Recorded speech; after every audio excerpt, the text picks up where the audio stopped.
नमस्कार दोस्तों, आपके साथ मैं हूं आकिल रजा। राकेश टिकैत ने एक बड़ा बयान दिया है।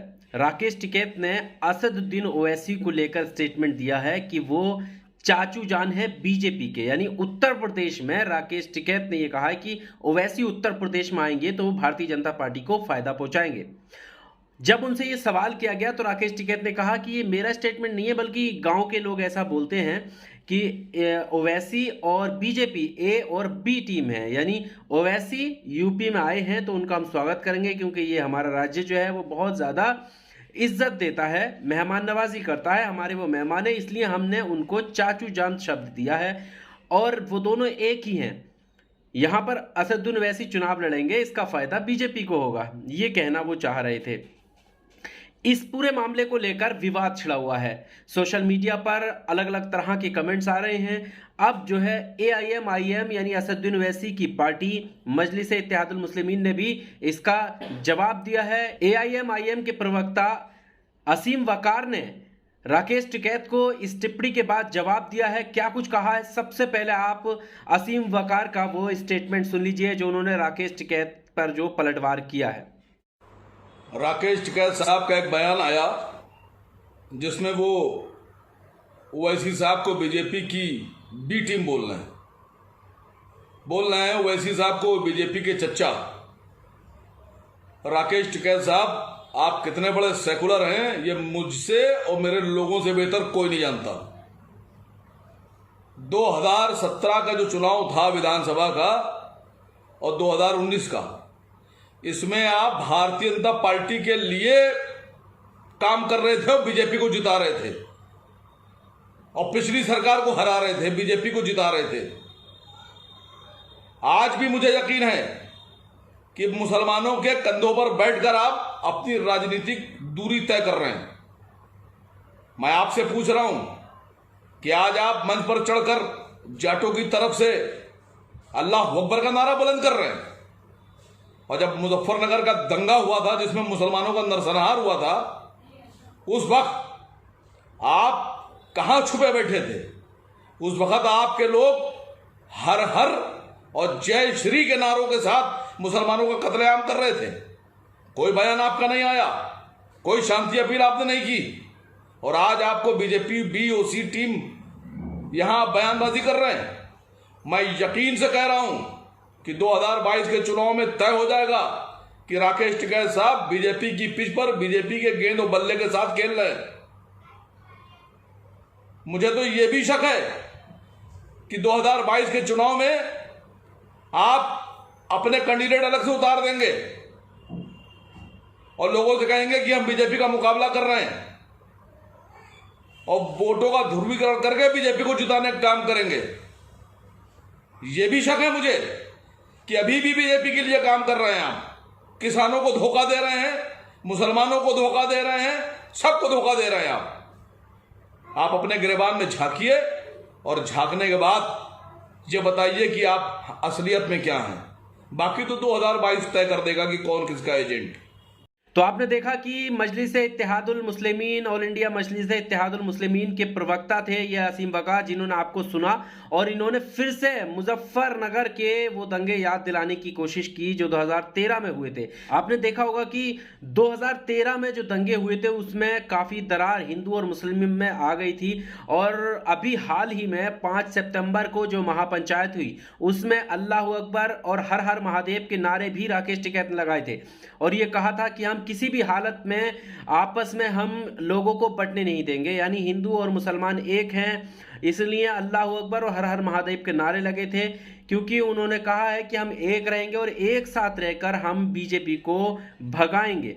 और अब राकेश टिकैत को ये लगता है कि ओवैसी जो आए हैं, ओवैसी यहाँ पर स्टेटमेंट देंगे और उससे जो है हिंदू मुस्लिम में बंटवारा होगा, मौका मिलेगा बीजेपी को और बीजेपी उसका फायदा उठाएगी, और इसीलिए ओवैसी को जो है चाचू जान बोला है राकेश टिकैत ने। अब इस पूरे मामले को लेकर अलग अलग बहस छिड़ी हुई है। सवाल ये भी हो जाता है क्योंकि यूपी उत्तर प्रदेश के अंदर बहुत सारे मुस्लिम ऐसे हैं, बहुत सारे लोग मुस्लिम नहीं नॉन मुस्लिम भी ऐसे हैं जो असदुद्दीन ओवैसी को एक अच्छा लीडर मानते हैं, और बैरिस्टर तो हैं, पढ़े लिखे हैं, एक अच्छा लीडर मानते हैं, उनकी बात को सुनते हैं।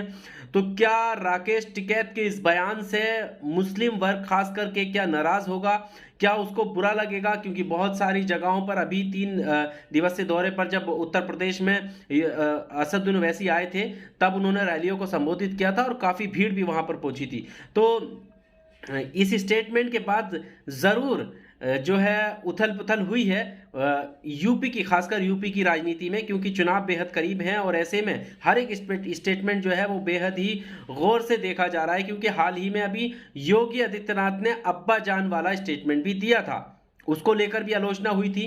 काफ़ी योगी आदित्यनाथ को घेरने की कोशिश की गई थी सिर्फ इस वजह से कि वो एक खास वर्ग को टारगेट करने की कोशिश कर रहे हैं। और अब चाचू जान शब्द का इस्तेमाल राकेश टिकैत ने दिया है। ये दूसरा जो नाम है इस यूपी इलेक्शन के दौरान सामने आ गया है। पहला अब्बा जान जो योगी आदित्यनाथ ने दिया और अब चाचू जान जो कि राकेश टिकैत ने दिया। तो क्या मुस्लिम वोट बैंक जो है वो किस तरफ जाएगा, क्या इन स्टेटमेंट से उन पर कोई असर पड़ेगा? इस वीडियो का मतलब सिर्फ यही है क्योंकि जिस तरह से असीम वकार ने जो AIM के प्रवक्ता हैं उन्होंने जवाब दिया है राकेश टिकैत को, क्या आपको ये लगता है कि उनका जवाब जो है वो सही है, या फिर आपको ये लगता है कि राकेश टिकैत जो बात कह रहे हैं, जो बात कहने की राकेश टिकैत कोशिश कर रहे हैं, क्या वो सही है?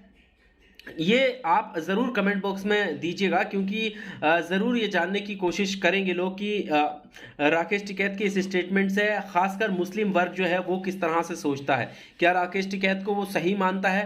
क्या उसको भी ये लगता है कि वाकई में असदुद्दीन ओवैसी जो है वो भारतीय जनता पार्टी की बी टीम है? क्या असदुद्दीन ओवैसी जो है वो भारतीय जनता पार्टी के लिए काम करते हैं? क्या असदुद्दीन ओवैसी की पार्टी वोट कटुआ पार्टी है? इस तरह के आरोप तो पहले भी लगते रहे हैं। और यहाँ पर भी जब राकेश टिकैत बागपत में पत्रकारों को संबोधित कर पत्रकारों से बातचीत कर रहे थे, उस वक्त राकेश टिकैत ने ये इन शब्दों का इस्तेमाल किया और कहा कि वो कुछ भी बोल जाए उन पर कोई भी मुकदमा नहीं होगा, क्योंकि वो बीजेपी के लिए काम करते हैं, बीजेपी के चाचू जान है। लेकिन उसके बाद जब उनसे पूछा गया कि आपने ऐसा क्यों बोला, तो उन्होंने कहा कि ये हमारी तहजीब है, उत्तर प्रदेश की तहजीब है कि बाहर से जब कोई मेहमान आता है तो उत्तर प्रदेश में उसका स्वागत होता है। तो हमने कोई गलत शब्द तो इस्तेमाल किए ही नहीं है असदुद्दीन ओवैसी के लिए, हमने तो सही शब्दों का चयन किया है, सही शब्दों का इस्तेमाल किया है। क्योंकि अगर वो बीजेपी के लिए काम करते हैं तो उनको चाचू जान हमने बोला है, इसमें गलत क्या है? और साथ ही साथ ओवैसी को राकेश टिकैत जो है वो ये भी कह रहे हैं कि ये शब्द हमारे नहीं है, क्योंकि जब हम गांव जाते हैं और गांव से जब बाहर आते हैं तो गांव के लोग ऐसे कहते हैं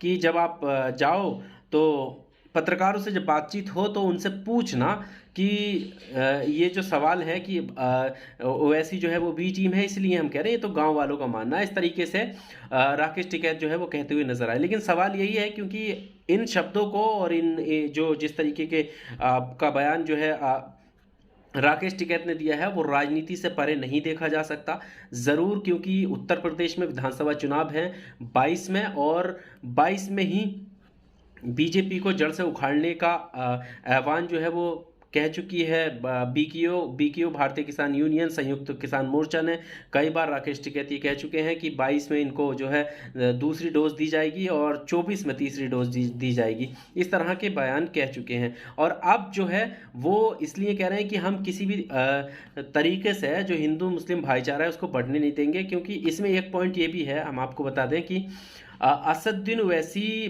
पढ़े लिखे लीडर हैं, बैरिस्टर हैं, लेकिन अभी भी उत्तर प्रदेश के अलावा भी, उत्तर प्रदेश में भी और बाकी जगहों पर भी जो गैर मुस्लिम लोग हैं वो कहीं ना कहीं ओवैसी के स्टेटमेंट से, ओवैसी के अखलाक से, ओवैसी का जो नज़रिया है उससे नाखुश रहते हैं। तो शायद ये एक वजह हो सकती है भारतीय किसान यूनियन के राष्ट्रीय प्रवक्ता राकेश टिकैत की, कि अगर ओवैसी के चक्कर में मुस्लिम आ जाते हैं, ओवैसी के बयान पर जो है वोट कट जाते हैं, तो कहीं बीजेपी को इसका फ़ायदा ना हो जाए, इसीलिए राकेश टिकैत ने यह बयान दिया हो। बहरहाल आपको क्या लगता है इस पूरे मामले को लेकर, असीम वकार का स्टेटमेंट को लेकर, और साथ ही साथ जिस तरह से राकेश टिकैत ने चाचू शब्द का या चाचा शब्द का इस्तेमाल ओवैसी को लेकर किया है?